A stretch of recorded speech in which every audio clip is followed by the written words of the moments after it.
News 24 घडामोडी, श्वास चालू घडामोडींचा। नमस्कार, मी राणी कासलीवाला पण पाहतायत न्यूज 24 घडामोडी।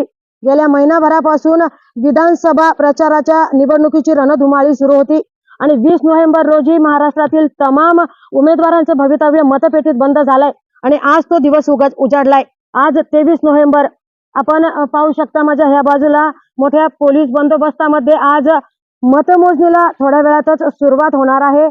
महाराष्ट्रातील तमाम उमेदवारांचं भवितव्य 20 नोव्हेंबर रोजी मतपेटीत बंद झालं होतं। त्या पोलीस बंदोबस्तामध्ये आज मतमोजणीला थोड्या वेळातच सुरुवात होणार आहे। एकूण 22 फेऱ्या यामध्ये होणार आहेत आणि या 22 फेऱ्यातील प्रत्येक फेरीची अपडेट आम्ही सगळ्यात आधी तुमच्यापर्यंत पोहोचवणार आहोत।